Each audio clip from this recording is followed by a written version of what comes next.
The war in Europe is over, but in a dusty field outside the ruined city of Darmstadt, Germany, 38 women still wear the gray uniforms of the Wehrmacht. They are the last female auxiliaries of the Luftnachrichten service. They were the Signal Corps girls who operated radios, telephones, and radar stations until the final hour. Ages 18 to 29, some volunteered, some were conscripted.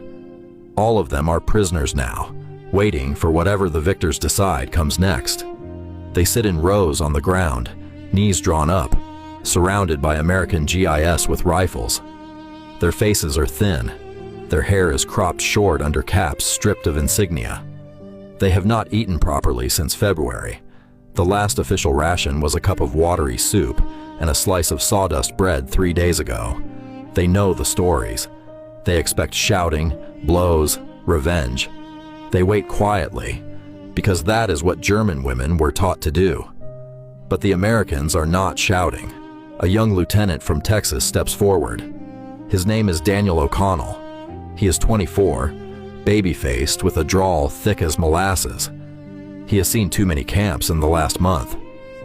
He has also seen his own men hand chocolate to starving children in France. He looks at the women, some barely older than his sister, back home and makes a decision. He turns to his sergeant and gives a simple order. Bring the kitchen truck up. 10 minutes later, 2 field kitchens roll forward. The smell spreads across the field. Real coffee, frying Spam, powdered eggs, baking biscuits. The women smell it and do not believe it. Some begin to cry without sound.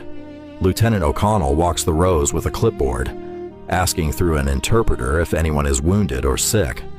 A few hands rise. He marks them carefully, then does something no one expects. He fills a mess tin high with scrambled eggs, 2 butter-soaked biscuits, a thick slice of Spam, and a spoon of peach jam. He walks to the first woman in the front row, 19-year-old Erica Mueller from Hamburg. Erica stares at the food as if it is a trick. She has never seen so much in one place. The lieutenant smiles without anger and says in careful German, "Essen bitte." Eat, please. Her hands shake as she reaches out. The mess tin rattles in Erica's hands. She takes 1 bite of the eggs. Her eyes close. Tears slide down cheeks still dusted with airfield soot. She whispers something no one expects. "This is the best food I've ever had." The lieutenant doesn't understand the words, but he understands the look. He moves to the next woman, then the next. Within minutes, every woman holds a full mess tin, warm and heavy in trembling hands. Some eat slowly, afraid the food will be taken away. Some eat too fast and choke while crying. Others don't eat at all, pressing the hot tin to their chests and rocking gently, as if warmth itself might disappear. Private Ruth Becker, 21, from Munich, hasn't tasted butter since 1942. She spreads it thick on her biscuit, licks the knife clean, then breaks down, sobbing so hard she can barely swallow another bite. Corporal Elsa Kleiner, 27, a mother of 2 she hasn't seen in 2 years, sips real coffee with canned milk and sugar. She closes her eyes and mouths "Dunka" again and again like a prayer. The American soldiers watch in silence. Many have sisters, wives, sweethearts. Some have daughters. 1G. I slips a Hershey bar to the girl beside him. Another lights a Lucky Strike and passes it down the row. Soon the air fills with cigarette smoke and the sound of women chewing, crying and trying not to sob at the same time. The field no longer feels like a place of surrender, but something fragile and human. Lieutenant O'Connell sits on the ground with them. Through the interpreter, he asks where they are from, what they did in the war, whether they have families. The answers come slowly, then all at once. They are terrified of being judged, but the lieutenant only nods. He tells them about his little sister in San Antonio, learning to drive a tractor. The women laugh, small, broken laughs, but real. Night falls over the field. Instead of trucks and interrogation camps, blankets are handed out, real wool blankets smelling of mothballs in America. They are told they will sleep in a barn with straw and a roof. Before they are led away, each woman receives a small paper bag. Inside are 2 Hershey bars, a pack of Lucky Strikes, a tin of Spam, and a handwritten note carefully translated into German. The note reads, "You were doing your duty. We were doing ours. The war is over. Welcome to the human race again." At the bottom is a signature, 87th Infantry Division, United States Army. Many of the women will keep that note for the rest of their lives. Some fold it into a Bible, others hide it in drawers.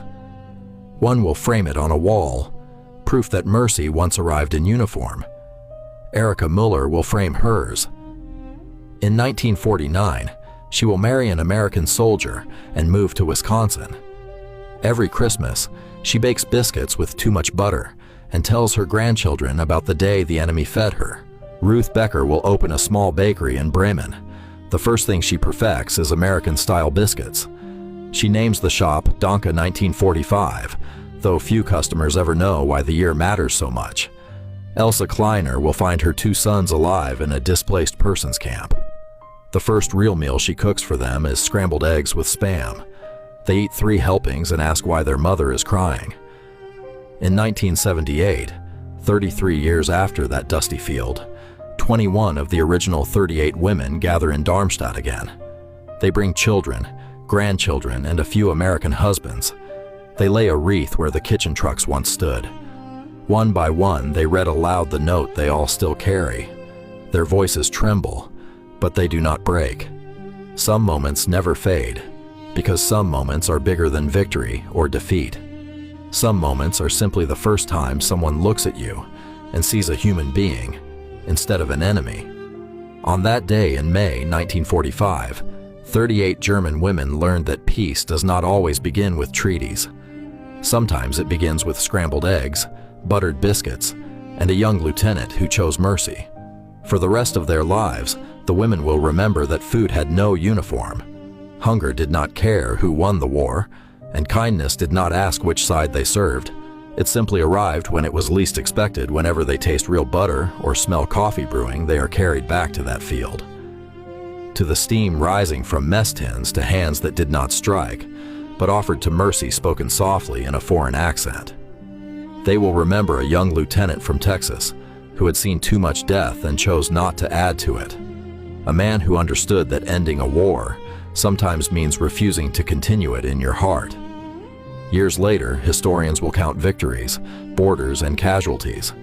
But none of those numbers will capture what truly changed that day, when enemies sat on the same ground and shared warmth, food, and silence. Because peace does not always begin with signatures or speeches.